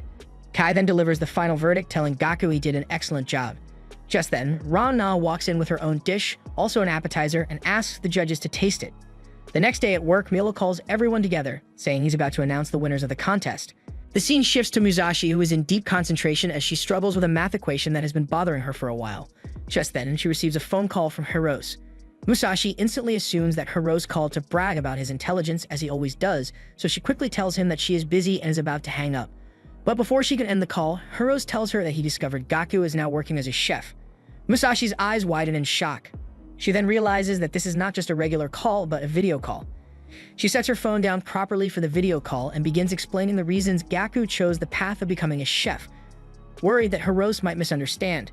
However, Hirose enthusiastically tells her that he fully understands Gaku's decision, saying that cooking itself is tied to mathematics because Gaku will be applying math in his dishes. Hirose then adds that Gaku would make a great assistant for him. Musashi tries to defend Gaku, but Hirose cuts her off and says he will see them both by the end of the year. Musashi becomes anxious just hearing his condescending voice. Gathering her courage, she tells Hirose there is no way she's going to be his assistant. But Hirose interrupts again, this time bluntly asking her to marry him. He argues that since they share so many mathematical interests, it only makes sense for them to marry. Musashi realizes that Hirose treats every part of his life like a math equation, which is why his kindness is so difficult to understand. Feeling overwhelmed, Musashi squats down. Hirose then shows her his notebook through the phone, explaining that he has already solved the equation behind her, the one she had been struggling with. He ends the call right after. Musashi stares in disbelief before falling to her knees, thinking to herself that the only way Gaku can ever excel as a chef is by preparing a meal that impresses Hirose during the award ceremony. Meanwhile, in the kitchen, tension rises as the results of the competition are about to be revealed. The names of the winners are written on the whiteboard, and Gaku stands in shock when he sees his name is not there. Ran-Na and Wang cheer in celebration, as they were the ones chosen. Gaku cannot believe it. After all the effort he put into preparing 3 dishes, not one of them was picked. He knows that if he fails this stage, he will never get the chance to cook for Hirose, and he will never grow as a chef. Kai notices Gaku's despair, looks back at him, and tells him not to misunderstand. He then writes Gaku's name on the board, saying that Gaku will be handling dessert instead. Later, Musashi sits alone in the park, holding a photo of the 3 of them as children. In her heart, she begs Gaku to create a unique meal for Hirose, or else things will not turn out well for him. At the same time, Gaku also sits in the park, angry about being assigned dessert. Though Kai promised to teach him the basics, Gaku has no interest in desserts.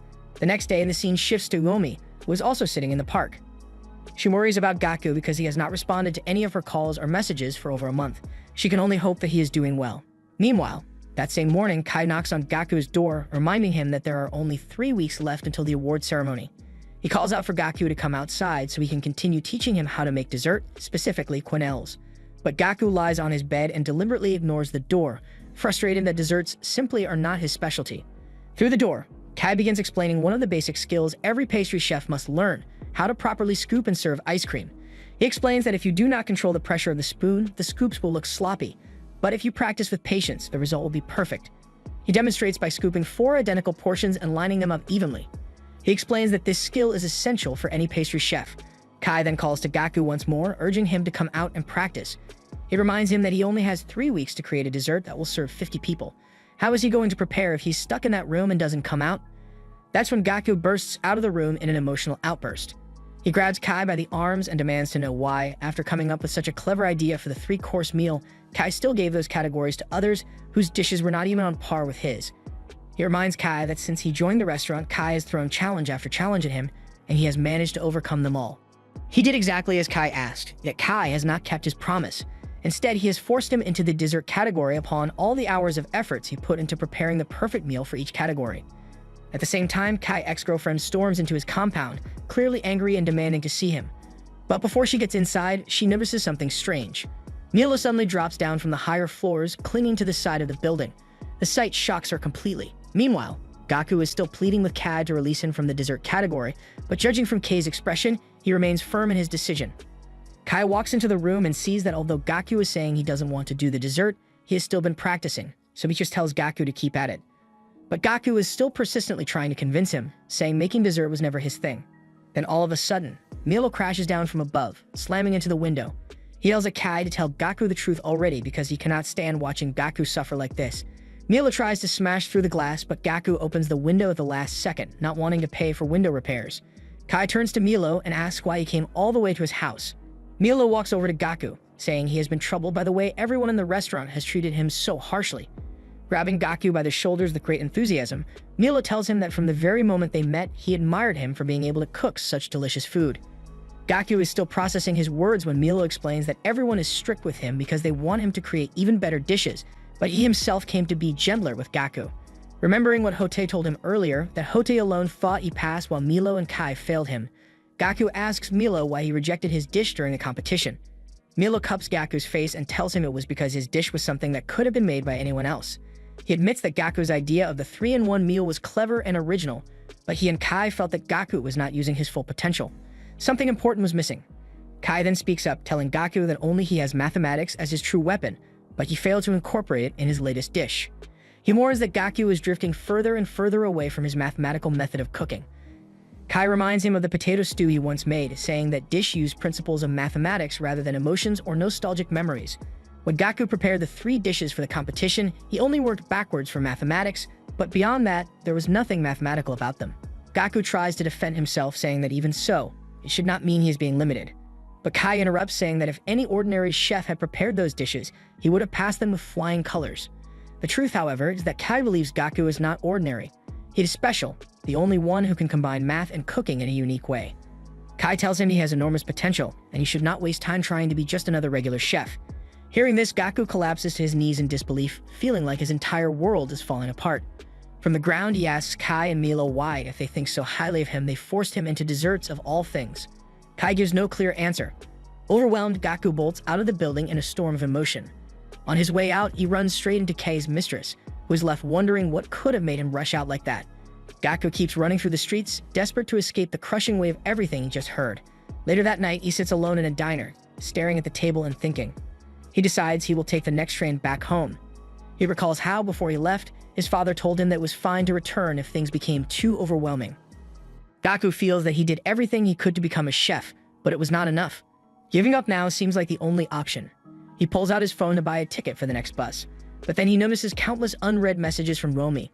A wave of guilt hits him as he realizes he has been ignoring her all this time. Still, before answering her, he decides to call his dad and let him know he will be coming home tonight. But when he opens the chat, he is stunned to see a new message from his father sent earlier that day. Looking closer, he sees father writes that Hirose had contacted him through email, saying he is looking forward to Gaku's cooking, and that he has something very important to show him. Reading this, Gaku's heart races uncontrollably. He cannot understand how Hirose even knows he became a chef. Overwhelmed by both fear and confusion, he feels the pressure closing in on him more than ever. Just then, the waitress walks over to Gaku and asks if he's alright because she just saw him freaking out. She then serves him some strawberry shortcake. But Gaku didn't order it, so he assumes there must be a mistake somewhere. However, the waitress explains that when you order hot tea, you get free cake of the day. She tells Gaku to enjoy and then walks away. Gaku looks around, realizing that he has come to a cafe. He almost never goes to cafes, so why did he come to one now of all times? Could this be a sign? He had no money and no reason to come in. Gaku recalls that he sometimes unconsciously goes to places that have things he doesn't want to see. He realizes he'd only torture himself for the rest of his life if he doesn't challenge himself by making desserts. Gaku finishes the entire shortcake and then reminisces about what Hirose told him, that he wanted to show him something before they met. Gaku checks his text messages and reads what Hirose said, which is that he wants them to meet so he can share his thesis that won him the math prize. Meanwhile, at the restaurant, Hotai receives a fresh delivery of fruits for the ceremony, so he takes them inside. But he's shocked to see Kai sitting alone, having a sad look on his face. Hotai has a hunch that he's in his feelings because of the way Gaku left the restaurant so abruptly. Hotai tells him there's no point in waiting for him to come back because he doubts he's going to. Hotai says it's Kei's fault after all. He was the one who gave Gaku the role of pastry chef despite all this hard work. However, Kai doesn't think he was being hard on Gaku. He even thinks he was being rather fair. Hotai examines Kei's behavior and starts to get the feeling that Kai is isolating himself intentionally. That statement causes Hotai to shudder in shock. Hotai tells Kai that ever since the day he beat Tsuji Nanase, he never stopped. Hotai continues to scold Kai, but Kai interrupts, telling him to shut up. But Hotai keeps going, saying Kai has become so out of touch that he ended up chasing a good chef like Gaku away for no reason. From all indications, Gaku is likely not coming back. But just as he says that, Gaku bursts through the door. Hotai now feels like an idiot, while Kai just smirks. Meanwhile, Yolni has been trying to reach Gaku, so she's at the front of Kei restaurant, peeping through the windows to see if she might spot him. But that's when Ran-Na catches her, telling her they're closed. Yolni explains that she's not here to eat, it's just that she knows someone that works here, and she's been trying to reach him. Just then, they both look inside and see that Gaku is in the restaurant making desserts with such a serious look on his face. Kai is training Gaku on how to be a pastry chef, but he notices that Gaku is wearing the uniform for interns, so he reminds him that he's no longer an intern. However, Gaku tells him he has the intern uniform because he technically is an intern when it comes to desserts. Ran-Na and Mume hide in the kitchen and watch Gaku from a distance. Ran-Na is surprised that Gaku actually agreed to come back because she expected him to give up on becoming a chef entirely. But Mume is lost and needs to catch up. They see Kai and Gaku coming into the kitchen, so they go to the back room while Kai teaches Gaku the process of making ice cream. And as Gaku takes a look at the recipe, he's shocked to see that it contains a lot more numbers than usual. Meanwhile, Hotai is seen sitting in his car. He now comes to realize why Kai chose Gaku to be the pastry chef. Being a pastry chef has a lot to do with numbers and calculations, which makes Gaku the perfect man for the job. This is exactly what he went through. What Kai doesn't understand is that not everyone can handle it. Some people might crumble once they're pushed towards the wall. Back in the kitchen, Gaku is having trouble making ice cream that Kai is satisfied with. But Gaku is slowly reaching his limit, so it's just a matter of time before his body gives out. Even after several attempts at practicing the ice cream recipe, Gaku still doesn't get it right, so Kai just keeps on telling him to redo it. Kai tells him that the pastry world requires very delicate measurements. Even a single milligram in excess of an ingredient would result in failure, so he has to be careful about it. Meanwhile, Ran-Na watches from the store closet and sees that Gaku is hitting his limit, so she's about to step in and stop Kai from pushing him too far. But before she can, Womi stops her, mentioning that Gaku doesn't have anywhere else to run to, so he has to pull this off at all costs. Womi says she knows the kind of person Gaku is. He performs best when he's at his limit and under pressure. She's certain Gaku will be able to pull it off, so she kindly asks Ran-Na to stay out of it for now. As Gaku begins preparing another round of ice cream, Kei's curiosity gets the best of him, so he asks Gaku what made him come back after he stormed out that day. Kai certainly thought he was never going to see him again. Gaku explains that he decided to come back after he read the thesis that Hirose sent to him, the one that won him the math prize. He spent several hours that night reading the thesis, but he wasn't able to understand it. Gaku says it's common for modern-day mathematicians to not be able to understand a thesis right away. It even takes some days or even weeks to understand a single part of a thesis. Gaku says that after he couldn't understand the thesis, the old him would have fallen into despair after reading it. But this time, he wasn't depressed because he came to understand Hirose's emotions. He felt Hirose brimming with loneliness. He possesses a certain type of loneliness that only he can challenge. Gaku now comes to the realization that math is loneliness, and that feeling has now been etched deep within him. Kai hears that and is surprised because he never expected to hear that kind of profound statement from Gaku of all people. But Gaku doesn't stop there. He adds that the same loneliness is likely shared among chefs as well. Kai is shocked to hear that, so Gaku explains further, saying that Kai and Hirose are very similar. They both possess immense skill and have qualities people envy, but deep within, they don't appear to be happy. They just keep heading toward the darkness of their own field, not caring about the confusion of others. Gaku then comes to a conclusion: the lonelier the chef, the more delicious his food will be. Gaku is currently being pushed toward a corner. He's so upset with himself that he wants to die. But when he remembers that Kai and Hirose, people he admires, are walking down the same lonely and miserable path, he makes up his mind to play it out to the very end and see what lies ahead of him. Even if what awaits is defeat, he's willing to face it and not back down. Just then, Gaku faints, but Kai is there just in time to catch him. Kai then tells Ran-Na to prepare the assorted fruits that Hoti brought in. Meanwhile, Gaku is taken to his room, and when he wakes up, he sees Woomi staring at him with worry. He asks Woomi why she's here, but she replies that it's not important. What matters is that he should focus on getting some rest. Just then, Kai walks in with a platter in hand. He's prepared a special dish for Gaku, strawberry tarts. Gaku is clearly surprised that Kai cooked for him, so Kai tells him he's not just the guy who bosses people around. Although he hasn't made desserts in a while, Kai is certain Gaku will love this recipe. As Gaku takes the platter, Kai explains that the crust is usually filled with cream and strawberries, but that often results in the crust absorbing too much moisture before eating, leaving it soggy. Kai wanted to bring back the original crispy texture of the dish, which is why he ground the crust into a garnish, ensuring that the strawberry, cream, and crust would all be in their best condition. Woomi, however, cuts in and tells Kai to quit yapping. She says that even though she doesn't really know him, she finds him incredibly annoying. Ever since he met Gaku, he's done nothing but wear him out. Kai's job is supposed to be making food that brings people happiness, but he can't even make the people who admire him happy. She then asks him what direction he's planning to take Gaku now. Kai doesn't give a direct answer, but instead asks who Woomi is, since he hasn't really seen her around before. Gaku tastes Kei's dessert and immediately drops his spoon in shock. He starts to think about things in a mathematical way, wondering why Kai wanted him to become a chef so badly. Why him? Is it because only in this field will he be able to create a truly unique dish? Kai grabs Gaku by the shoulders, thrilled to see that Gaku has finally figured it out. He commends him, saying he's truly one of a kind. With a crazed look in his eyes, Kai declares that this is exactly the Gaku he has been waiting for. A couple of weeks later, the day of the awards ceremony arrives. Musashi steps out of her limousine with a distraught look on her face. She can only hope that Gaku will be able to pull off something extraordinary today. Hirose also arrives at the event wearing his usual casual smirk. Meanwhile, the chefs begin setting everything up for the ceremony. The long-awaited day has finally come, but for Gaku, today is far more than just a dinner event. It's the day that will decide his future as a chef. The ceremony hostess kicks things off by commending Hirose, saying he's the youngest ever winner of this award in the entire history of the ceremony.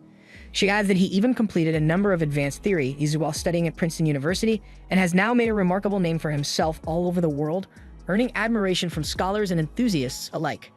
Hearing this, everyone in the audience claps loudly, celebrating Hirose's incredible achievements with enthusiastic applause. Hirose then steps up to the podium, but as he gives his speech, Musashi can't help but feel increasingly uneasy. She recalls vividly the moment when he suggested they get married so that she and Gaku would become his assistants on his journey to uncover the deepest mysteries in the complex math world. The thought of this particular memory is just so intensely traumatizing that she almost flinches. Musashi can't help but wonder what kind of dish Gaku is going to make for the ceremony tonight. After all, he gave up on the world of mathematics and chose the uncertain path of cooking instead. She wonders whether a dish that represents his inner thoughts and emotions might somehow help Hirose understand things more clearly. Deep down, she knows that if Gaku's dish doesn't do something truly magical tonight, he would never grow further as a chef and might never make any substantial progress in his craft. Hirose has a draining, almost terrifying blue aura surrounding him as he walks over toward Musashi and asks for the serious tone where Gaku is at that moment. Feeling the intensity of Hirose's aura, Musashi can immediately sense that if Gaku's dish doesn't manage to impress or do something absolutely stunning tonight, Hirose could figuratively devour him completely, crushing both him and his dreams entirely. Meanwhile, in the bustling kitchen, everyone has begun focusing intensely on preparing their meals for the big event. Wang works as fast as he can, meticulously preparing the soups with careful attention to flavor and presentation. Ran-Na works even faster, trying her very best to prepare all the appetizers as quickly and precisely as possible. Ran-Na also notices that small details like the flowers on the table and the utensils aren't quite up to standard, so she asks for some additional help to adjust and improve them. But then she looks to the side and sees just how exhausted and drained Gaku appears to be, so she kindly tells him that he doesn't need to help with anything else. What he truly needs now is rest. He was forced into the role of a pastry chef after all, entering it without any previous experience or preparations whatsoever. She can only imagine how stressed out he must be feeling at that moment, thinking about all the pressure he's under. However, to everyone's surprise, Gaku calmly explains that he has already made all his preparations for the dessert, so he's completely free at the current moment. He insists on helping the others because he cannot bear to just stand idly by doing nothing while the team is working. Milo hears this and immediately wears an excited, hopeful look on his face. Ran-Na, pleased to hear Gaku's determination, asks him to go and fetch green apple, zucchini, and ginger, then mix them carefully in a ratio of 3 to 1. These are ingredients that have been specially modified and adjusted for this particular dish after extensive tasting. Hearing the instructions, Gaku immediately gets to work, and a few moments later, a couple of finished plates are ready and sent out carefully to the guests. However, Hotei notices how quickly the raiders and staff are rushing around and urges them to remain calm and careful because he doesn't want the guests to sense the anxious energy or feel stressed by the staff's hurried movements. That aside, Ron now notices that Kai isn't present at the moment, so she asks Hotei about his whereabouts. Hotei explains that Kai is going to be a little late, so he is here temporarily to keep an eye on things until Kai arrives. That aside, Hotei asks Ron Na how she is feeling about being the first chef whose dish will be served tonight. She replies that she gave her absolute best when preparing the food, but right now she's honestly more worried and concerned about how Gaku is managing everything. Meanwhile, as the guests finally taste Ram Na's carefully prepared appetizer, they immediately find it to be incredibly delicious, savoring every bite with visible delight and appreciation. Judging by how delicious the appetizer was, the guests can hardly wait for the main course to arrive, their anticipation growing with every passing moment. Meanwhile, back in the bustling kitchen, Ron Na expresses her deep concern to Hotei, asking if it's really okay for Gaku to be the one making the desserts, because the situation he's in right now is by far the most desperate he has ever been. She remembers that difficult day as if it happened just yesterday. He not only couldn't come up with a proper dessert recipe, he even found it challenging to make something as simple as custard cream.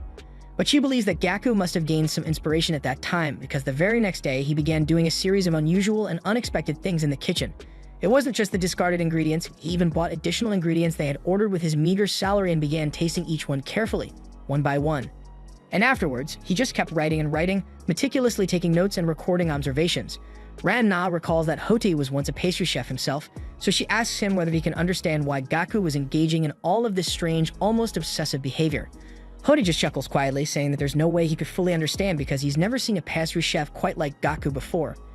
Nina then emerges from behind Ran Na and adds that Gaku spent 2 entire weeks constantly sampling the ingredients he bought from the restaurant, experimenting and analyzing flavors in his unique way. Then after that period, he even proposed to go back to his hometown in Yamanashi for 3 days, claiming it was to escape reality for a while.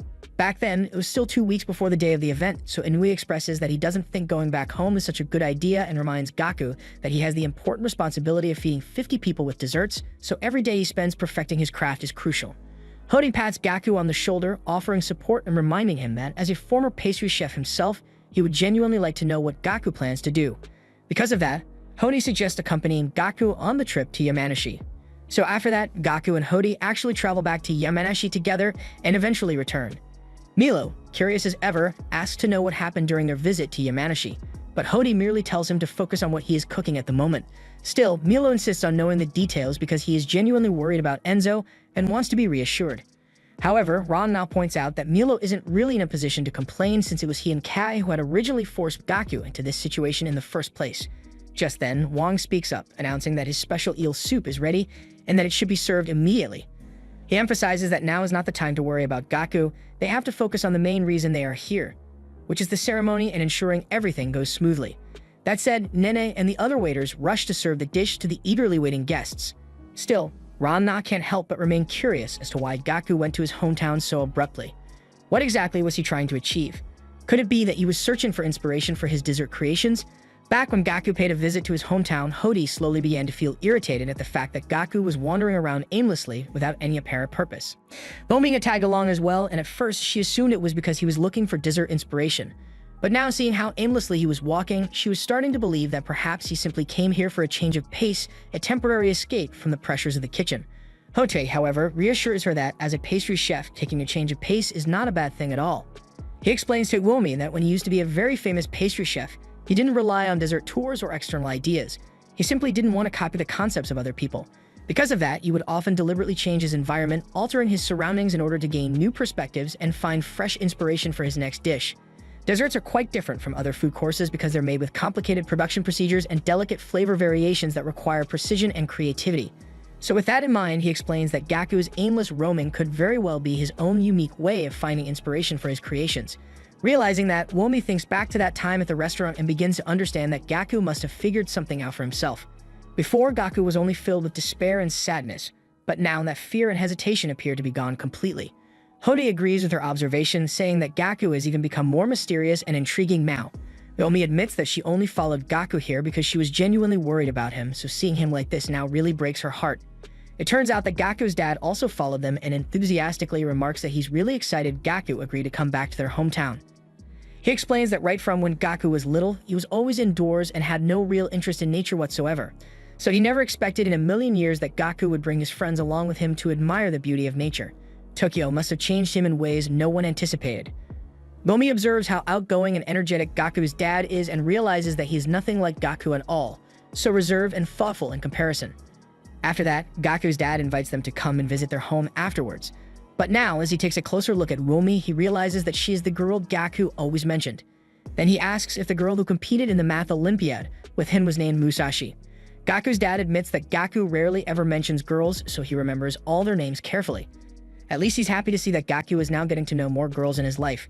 Gaku's dad finally becomes serious and says that, although it's a little sad, Tokyo is a place where Gaku can truly be passionate about things he loves. The truth is that even though Gaku has finally come back to his hometown, he never really spent time with his dad or truly looked at him. But just then, Gaku calls out to Hody and informs him that he has finally found the last ingredient for the dessert. Everyone is shocked to hear this, wondering if there's really an ingredient in this botanical garden that could possibly be used in a dessert. As they stare in disbelief, their jaws drop as they see Gaku casually eating flower petals. Momi questions him, asking how he can just eat the plants of a botanical garden so casually and without concern. But Gaku remains confident, showing them the petals and explaining that using them is the only way he'll be able to make a dish that only he can create. He is certain of it. Meanwhile, at the event, everything seems to be running smoothly as all the guests enjoy the food and cannot get enough of each dish. Kai commends everyone for doing a good job and then adds that Gaku's friend Hirose is the real star of the banquet. He can't tell what Hirose is thinking, but he eats each dish with such gusto and apparent delight. Kai then walks over to Gaku and offers to help him make his dish according to his instructions, knowing that Gaku is still an inexperienced pastry chef. Gaku thanks Kai for the help, then shows him a detailed drawing and instructs him to prepare the dish in that exact shape, using the ingredients listed on the paper. Kai and the others take a look at the blueprint and are all visibly shocked, astonished by Gaku's ambitious and creative plan. Kai chuckles playfully, indicating that Gaku has done something once again that intrigues him and sparks his curiosity. The others ask if there's anything they can do to help, offering their assistance eagerly, but Gaku tells them there's no need, insisting that Kei's help is more than enough. So with that, Kai and Gaku begin working hand in hand, moving seamlessly together to prepare the dessert. Hody watches Gaku from a distance and remarks that even though Gaku is still an inexperienced pastry chef, he doesn't appear the slightest bit confused. He seems to know exactly what to do at every step. Hody can hardly believe his eyes, astonished at how naturally Gaku handles the preparation. Meanwhile, at the guest table, the chairman comments that Hirose deserves all the credit for winning the award today. However, they quickly note that what dominates the atmosphere of the event is undoubtedly the food. They explain that it's rare to see such a high-quality, multi-course meal like this one because every single dish has been meticulously researched, planned, and executed with care. Still, Musashi can't help but feel uneasy about Gaku's dessert as she awaits, her heart racing with anxious anticipation. Just then, Gaku steps out from behind the curtain, and Hirose immediately stands up to greet him with visible excitement the moment he sees him. But Gaku isn't fazed in the slightest. He maintains a calm, composed demeanor, giving nothing away. Hoda watches the entire scene on the television, realizing that Gaku has now become remarkably like Hirose, the very person Hody once feared. Gaku congratulates the winners graciously and then begins explaining the details of his dish, speaking with quiet confidence. Musashi starts to hyperventilate, feeling her anxiety spike as the situation becomes more intense and the anticipation builds. Meanwhile, in the kitchen, Hody admits to himself that he feels uneasy because ever since the day Gaku gained his inspiration, he has never looked anyone directly in the eye, keeping his focus entirely on his craft. Finally, the dish is carefully placed before Hirose, who widens his eyes in shock as he takes his first glance at it, clearly taken aback by the sight and eager to taste what Gaku has prepared. This was the end of episode 11. Subscribe to not miss the next part.